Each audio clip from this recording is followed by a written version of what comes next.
Well, my friends, I never thought I'd see the day where my morning news ticker, almost on a weekly basis, is telling me to be aware of some new asteroid or space rock. In this case, a potentially hazardous 4,000-foot asteroid passing Earth. Now, I gotta give credit where credit's due, because usually men's figure skating and a notorious serial killer story would be much higher on the important news chart. In fact, the plan for Asteroid 2001 CB21, believe it or not, is to use one of their virtual cameras to live stream it. All joking aside, I do happen to think that would be really cool. And also, I want to touch base once again on this Gulf of Mexico earthquake. After having just 24 hours to circulate around the internet, it is definitely a super rare event. My friends, happy to see you all. We're going to break this all down right here, right now. Let's go.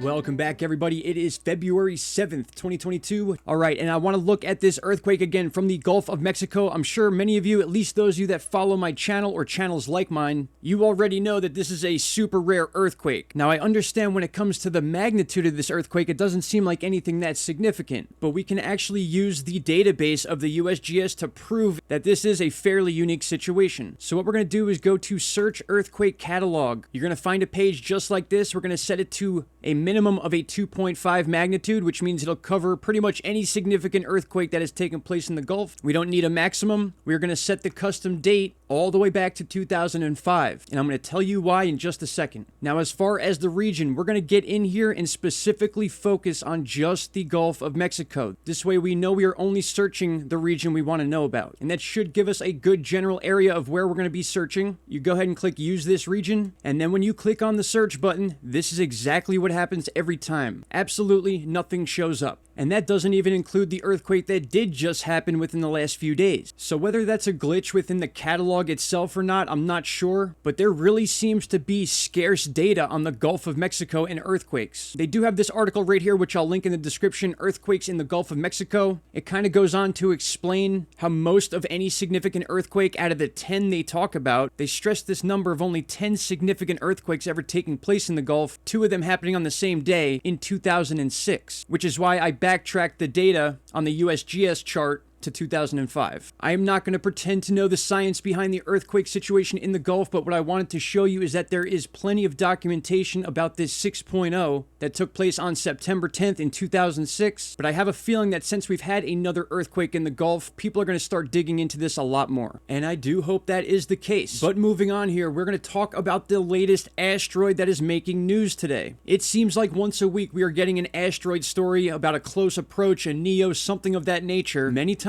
in the past, you actually had to put the effort in and search about stories like this, but not today. But this was the exact title of the article, Watch Livestream of Potentially Hazardous 4,000-Foot Asteroid Passing Earth. Now, as you get past the title and into the very first paragraph here, you can see that it says an asteroid that could have the diameter as great as 4,265 feet is headed towards a close approach to Earth on March 4th. Though asteroid 138971 or 2001 CB21 will safely miss our planet, that doesn't mean skywatchers will miss out. I gotta say, I do like the wordplay there. According to you-know-who, this asteroid is expected to pass the Earth at around 3 million miles away. And although that may seem like a great distance, it is close enough for you-know-who to classify it as a near-Earth asteroid, which makes it large enough to be classified as a potentially hazardous object. Now, more info will be coming out about this particular asteroid, but for those of you that don't know, we have what's called a NEO chart, which watches these objects, or at least the ones we know about, and determines their distance, size, how long until they get to us, that type of thing. So for those of you that are interested in this type of thing, these kind of charts are absolutely incredible. They give you all sorts of data, and it is hard to filter through sometimes, but once you get the hang of it, it's almost like second nature. As far as the rest of the article goes, it's basically an explanation on how NASA, and yes, I'm allowed to say that, I was just joking before, but about how they classify these things based on size and brightness and density. It's actually a very, very interesting science, which could never hurt to have even a little bit of a background in. All right, my friends, with that said, I just want to thank you all for being patient. I know the videos have been about 2 a week right now on average, but that's going to go back up. Just had a couple things going on in the background, as I'm sure we all do. Shout out to Canada, and I hope you guys have a great rest of your afternoon. I will see you all in the next video. Take care. Bye-bye. Stop right there, my friends. If you have not already, click that subscribe button, and don't forget to hit the bell icon. Click all, and you will get all notifications from this channel. And trust me, you won't be disappointed.